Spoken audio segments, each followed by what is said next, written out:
Washington Journal continues. Congressman John Faso is from New York. He's one of 19 Republicans who are pushing Speaker Ryan to schedule a vote this week on a bill to strengthen the federal background check system in the wake of that Valentine's Day school shooting in Florida. Congressman Faso, remind us what the Fix NICS Act is. It's basically intended to correct gaps that exist in the background check system. You remember the shooting in the church in Texas. That was by a dishonorably discharged Air Force veteran whose background should have been disclosed. He had obviously caused problems in the Air Force, and he also had a domestic violence issue.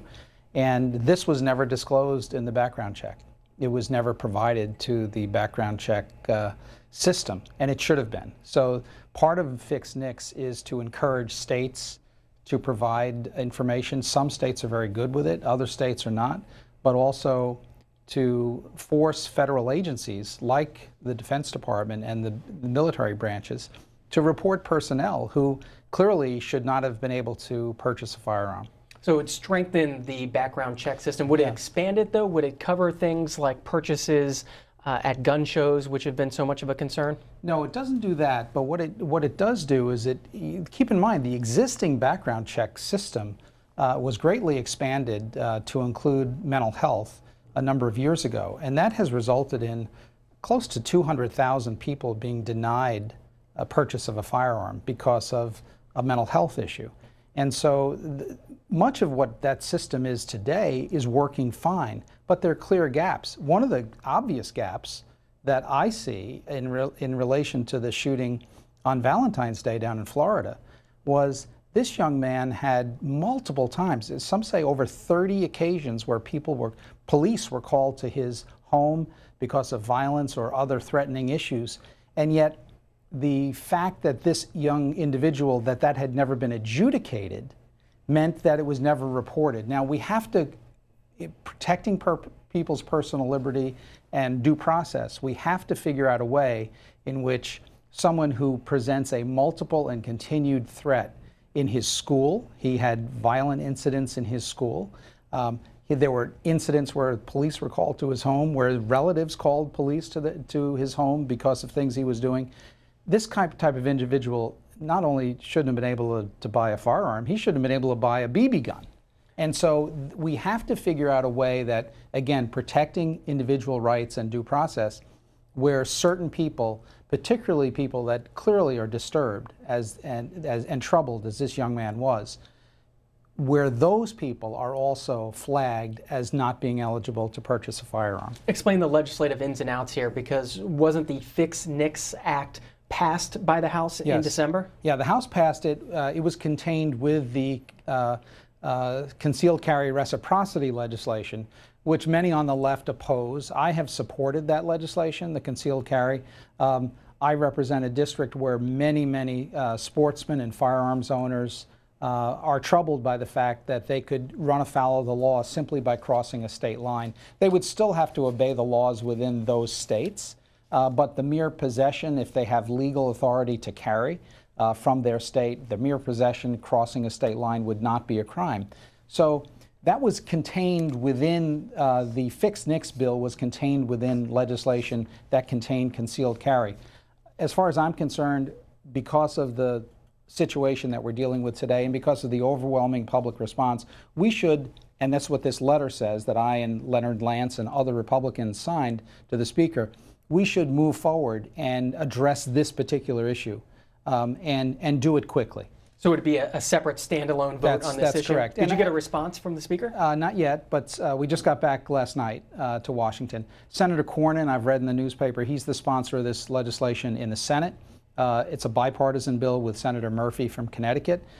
He has said that his newspaper reports that he's doubtful that it could pass the Senate given the 60-vote threshold if the concealed carry piece was contained within it. So therein lies the rub. We've got to figure out a way to come up with a compromise to move this forward. Congressman John Faso is with us from New York, a Republican, with us until about 8 o'clock this morning. If you want to join in the conversation, Republicans 202-748-8001, Democrats 202-748-8000, Independents 202-748-8002. You can start calling in. I want to point you, Congressman, to the Wall Street Journal this morning, noting on the Fix NICS bill that some Democratic lawmakers may hold back their support for this legislation out of concern that more won't be done, that Republicans will just leave it at that. Is there more that you would support to be done on this issue of gun control?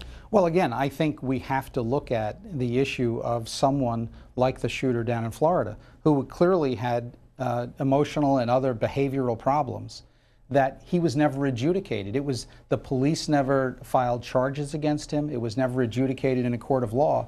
And yet he clearly indicated, as evidenced by violent behavior in school, for instance, that caused his expulsion, he clearly indicated that he was severely troubled.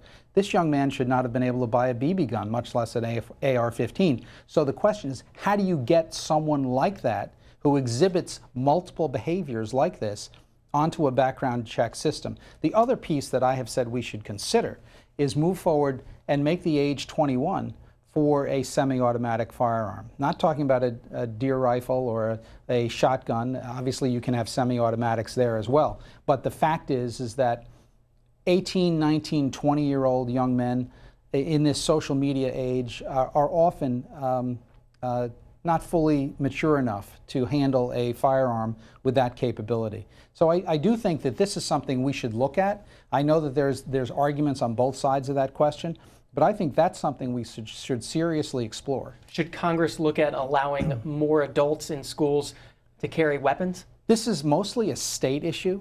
And in some instances, I've talked to local sheriffs. In my area, I represent a rural and semi-rural area in upstate New York, the Catskills and the Hudson Valley. There are many people in our community, including who work in schools, who are licensed pistol permit owners and retired military, etc. But that still doesn't mean they're qualified to deal with a situation like this. You need intense training in order to be able to carry a firearm in a very charged and difficult situation like you might confront with a school shooting. So I don't necessarily think this is a matter where the federal government is going to lead. I think you're going to see states and localities and individual school districts. What makes sense in a school district in rural upstate New York or Wyoming may not make sense in a school district in New York City or the Bronx. So we have to be able, I don't think there's a one-size-fits-all answer to that. Eugene Robinson in today's Washington Post writes this: the deliberately outrageous idea of arming classroom teachers is nothing more than a distraction, a ploy by the gun lobby to buy time for passions to cool. Don't get sidetracked. Keep the focus where it belongs, on keeping military-style assault rifles out of civilian hands. The National Rifle Association and its vassals in the Republican Party would like you to exhaust your outrage on the possibility that is, from the start, impossible. You know what? The language that Mr. Robinson uses in that column is extraordinarily misleading, because the very features that are contained in a semi-automatic firearm are contained in certain firearms that are not classified as quote-unquote assault weapons. These are often dealing with cosmetic characteristics of how the gun looks, as opposed to what the functionality of the weapon is. And so that's where I think many people who are not accustomed to firearms, who don't understand the whole semi-automatic issue, will rush to proclaim, oh, assault weapons. And in actuality, there are many firearms that have the very same characteristics of what some define as an assault weapon, like the AR-15, have the exact same semi-automatic firing capability, but would not be defined as an assault weapon. So that's the problem with the broad generalization that you see in a story like that. Let's let you chat with a few callers. Chase is up first in Germantown, Maryland. Independent. Chase, good morning. Good morning. I want to thank the congressman for being on the show this morning. Good morning. I view gun control holistically as a system of systems in which we talk about the background checks or the mental health issues and beefing up the background checks, for example. To me, that's only a Band-Aid that's being put on gaping, festering wound. We're talking about, one caller earlier mentioned the cultural aspect and the educational aspect. We looked at the issue that occurred in Florida. There were signs that this person was giving off that people could have realized, and rightfully a number of them did. That's an educational aspect as well. What is Congress doing to ensure that gun violence and culture is being educated to the people of America, to our citizens, rather than simply smacking on the stigma of mental illness or background checks, let alone not even doing anything as it relates to gun shows, albeit to really make this more of a holistic approach? Chase, I think that you raise a good point, but I think some of this is really a cultural phenomenon. Some of it is dealing with the whole social media framework that when most of us were growing up didn't exist. And this young shooter in Florida, for instance, he became fascinated with weapons and firearms. He was focused on social media. He uploaded videos of himself talking on social media, apparently, that raised alarm by other people, even using his own name. And so I think that this is a much larger issue, and frankly, it's something that I'm not sure you're going to get a solution from Congress on that question. But I do think one of the fundamental things that we have to look at, FBI had 2 very credible, serious, specific warnings about this individual from members of the public, and yet nothing was transmitted to the local FBI field office. Congress needs to figure out and get to the bottom and hold accountability for those who missed this obvious warning sign. And also what I had mentioned before, over 30 times where local police agencies are called to deal with this issue, where the young man is kicked out of school because of violent behavior. Well, that person should have been adjudicated, should have been gone through some process where he wound up on that background check system. So he didn't pass a background check. And then again, lastly, I think, unfortunately, many 18, 19, and 20-year-olds are simply not mature enough. Not the great majority, but some. And unfortunately, a violent few are not mature enough to have a weapon of this type. So I think we have to seriously look at dealing with 18, 19, and 20-year-olds as well. To Westwood, New Jersey, Harold is a Republican. Good morning. Good morning. I'm a 95-year-old Republican, a veteran of World War II. In our division, we had 9,000 casualties. The people have said culture. Of course it is the culture. Why are young people killing each other? And another question, why are young people killing themselves? They're killing themselves with drugs, and they're killing themselves in auto accidents, and we are not changing our culture. We have now a culture of hate.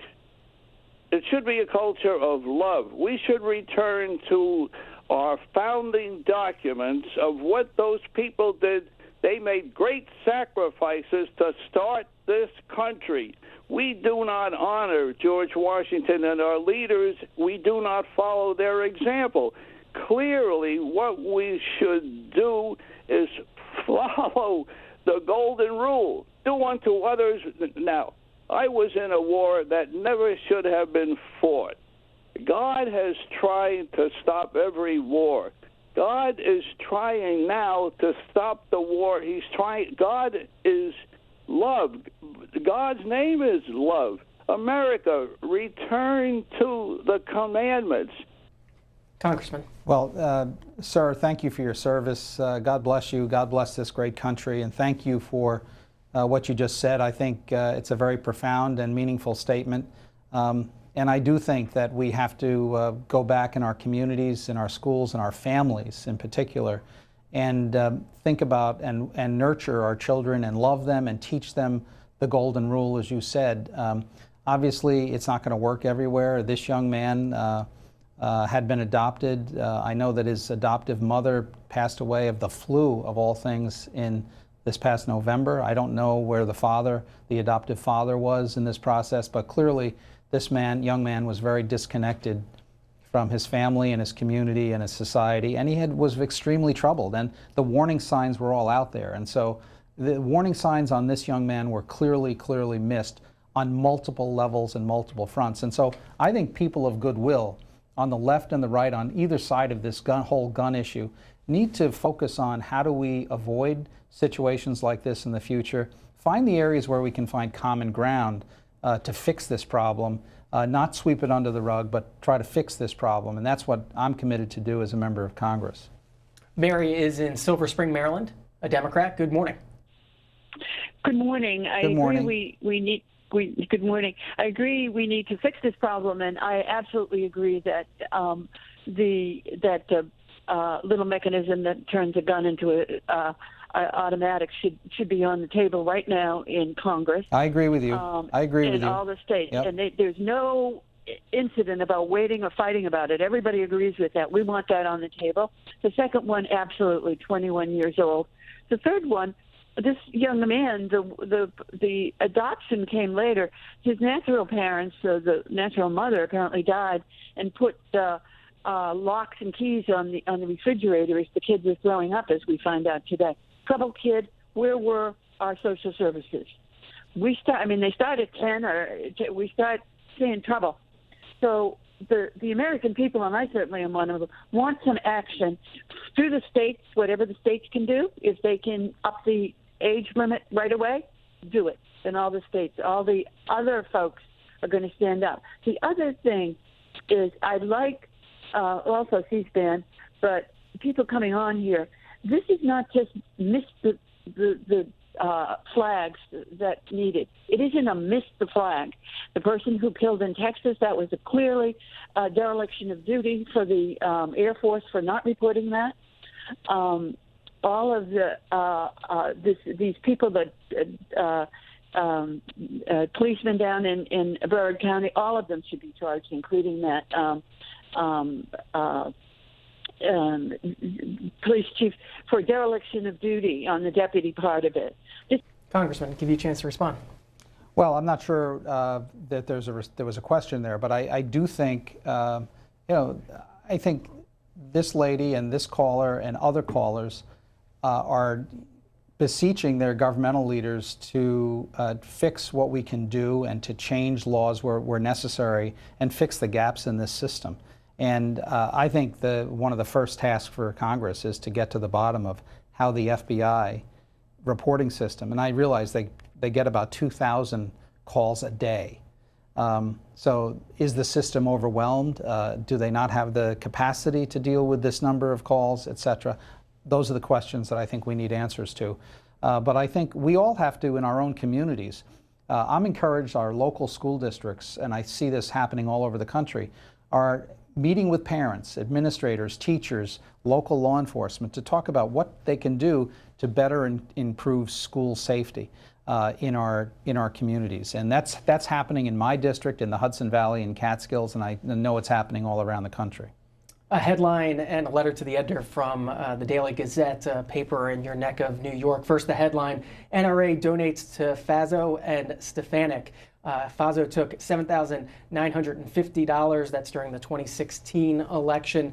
And then the letter to the editor is from Ted Miller in Milton, New York, calling on you to publicly condemn the NRA and return the money you took during the 2016 election.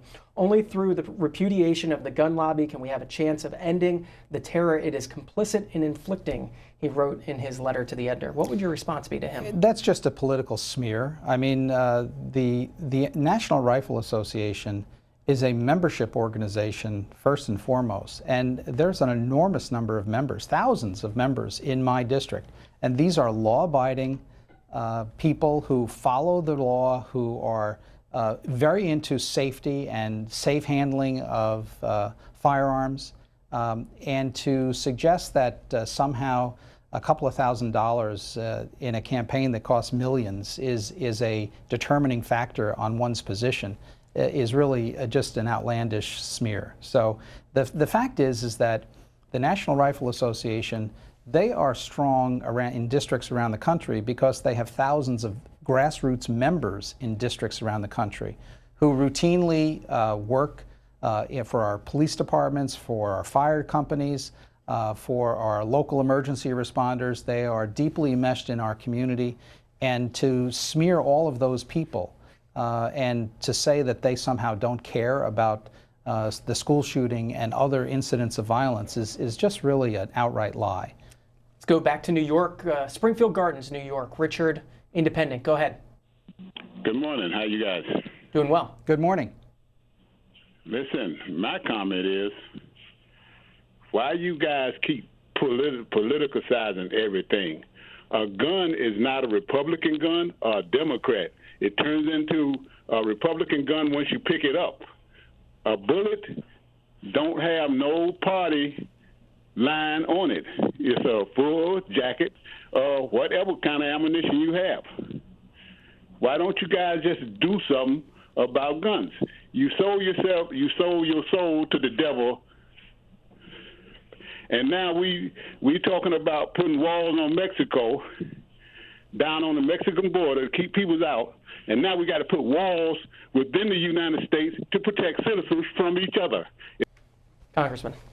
Well, I'm not sure how to respond to that one, but I would say that what we've got to do, we've got to find common ground between the sides here and between Democrats and Republicans in Washington and in our state capitals around the country to better secure our schools, to better ensure that people who clearly present a danger should not have access to any firearm of any type. And I think that's within our capacity to do. And I do think, it's going to require compromise on both sides. So one can't strictly adhere to one point of view and expect to get any progress in this matter. So I do think that it's going to be very important for us to work in good faith with people who may not agree with us on the overall issue of the Second Amendment in order to address the gaps that occurred here, starting with why did the FBI miss two very clearly defined, very specific warnings about that shooter. And I think we should go from there. To Cincinnati, Ohio, Tom, Republican, go ahead. Yes, I feel like I have a simple solution to all the background checks and the weapons of which the people in this country are entitled to have under the Second Amendment. Myself, as a gun owner and a veteran, I would be willing to sell my Second Amendment right to own weapons for $1 million. We only have 300 million people in this country. The government spends more than $300 million a day on whatever they spend it on. So if you was to offer $1 million to sell your Second Amendment right, give up all your weapons, turn them in, then on a background check, when it comes to if I was to try and purchase a weapon, it would say I cannot buy because my Second Amendment right has been relinquished and sold. A lot of people would be willing to give up their Second Amendment rights for $1 million. Congressman. Well, I think my rough calculation, I may miss the placement of a decimal point here, but I think that would be $300 billion. So I'm not sure exactly that's a practical solution. I think that one of the things that's very important for us to recognize is that the vast majority of gun owners in our country are law-abiding citizens who deeply believe in obeying the law and who deeply believe in the Second Amendment and in our Constitution and Bill of Rights. The vast majority of crime that is gun-related is committed by people who illegally are possessing that firearm. So I think it's very important for us to put all of this debate in perspective in that regard. One of the other resolutions that looks like will be offered is from James Clyburn, the Assistant Democratic Leader. He tweeted last night, privilege resolution filed tonight in the House to bring up common sense gun reform, including my bill to close the Charleston loophole. And for viewers who don't remember the Charleston loophole, this from Business Insider talking about Congressman Clyburn's bill. It was the clerical error that led to the alleged Charleston shooter legally acquiring a firearm. It's the default proceed rule. The rule currently allows federally licensed firearms dealers who have initiated a background check to sell the firearm if they have not been notified by the FBI within 3 business days, whether or not the sale of the firearm to a certain individual would violate federal laws. Is that something you could support? It's something we should look at. But remember, in the South Carolina case, this was one law enforcement agency in South Carolina failing to properly receive the notice from another law enforcement agency in South Carolina. That's why that church shooter acquired his weapon. He was flagged on a background check. It wasn't properly transmitted. So that's a perfect example of something, and we should take a look at Mr. Clyburn's proposal. But I think that it all has to be considered as part of a package. And I think that it's really important for us, Democrats and Republicans, to come together and figure out what are the things, not just what one side labels as common sense, but what are the things we can agree to get passed, to get the president to sign that and get it through the Senate. And remember, you need 60 votes to pass anything in the Senate. So if James Clyburn's bill came up as a discharge petition in the House, that's not something that you would get behind? Well, I don't support discharge petitions, generally speaking. I have to look at it. But I haven't seen this particular proposal, but I'll fairly look at every proposal. To Steve, Milwaukee, Wisconsin, independent. Go ahead. Good morning, and thank you for C-SPAN. Hi, Steve.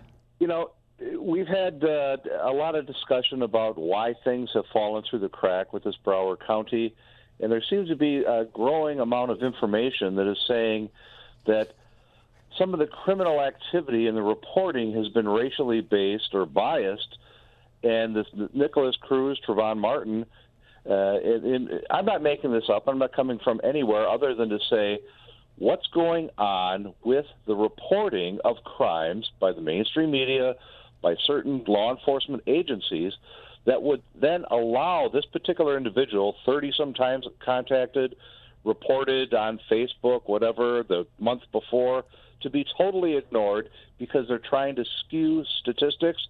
You've heard about this. Both of you have. I would wait to hear your comment. Thank you. So, Steve, explain a little bit more. You think the media should have been reporting on the 30 times that the police went to his house before the shooting happened? I think we lost Steve. Did you catch that? Yeah, I wasn't quite sure. I'm not sure. I think the media wouldn't have any way of knowing that the police went to this young man's home, and they wouldn't have any way of knowing about the basis of the expulsion from school. I heard one of my colleagues in the House told me that it was based upon a violent act against a teacher in school is why he was expelled. There were multiple warnings about this individual on the ground in Florida. There were the 2 discrete warnings that citizens called into the FBI that were not followed through and given to the local field office. I think we need to get to the bottom of those issues in this particular thing. One of the worst things that happens in the aftermath of any of these tragedies is when people rush to judgment and say, oh, they know the answer to what we should be doing, legislative or otherwise, and seeking to gain political points in the aftermath of this tragedy. And I think that's really unbecoming. And both sides tend to do it, and we shouldn't. Last call. Debbie is in Everett, Washington, Democrat. Go ahead. Yeah, there have been so many shootings. It's not just the schools. You know, in churches, in movie theaters, in churches, everywhere. Nobody is safe. And gun owners are the ones that are doing these crimes. It's not people like me that don't own weapons. It's gun owners that are the killers using guns. Well, Debbie, you got up early if you're in Washington State. This time, that's about 5 in the morning out there, I guess. So good morning to you. I do think, though, it's important to also to recognize that, yes, we have had these tragedies, but overall, the decline of firearm-related deaths in our country has declined in recent years. And so I think we need to recognize that we do have a Second Amendment. We have a legal right to bear arms. The question is, what measures can we put in place that are logical, that adhere to due process and the Constitution, but which flag people who clearly should not have the capacity or ability to own a firearm. And in every one of these instances, whether it was Columbine, whether it was Sandy Hook, whether it was the South Carolina church shooting, whether it was the Sulphur Springs, Texas church shooting, and in this one, the Orlando nightclub. All of those instances, there were clear examples of neglect or negligence or gaps in our system of background checks that we need to fix. The background check system has thwarted hundreds of thousands of people over the last number of years who should not have been able to purchase a firearm, and that's good. But just because we've had that success, when you have something that happens like the South Carolina church shooting, or in Texas, or here in Florida, it means we've got to do better. And so that's what we should be trying to do. There's no one magic solution to this issue. There's no magic wand we can wave as a member of Congress or as members of state legislatures, but that doesn't mean we shouldn't try, and that's what I intend to do. Congressman John Faso of New York, a Republican, will let you get your day started on Capitol Hill. Thank you very much. Great to be with you.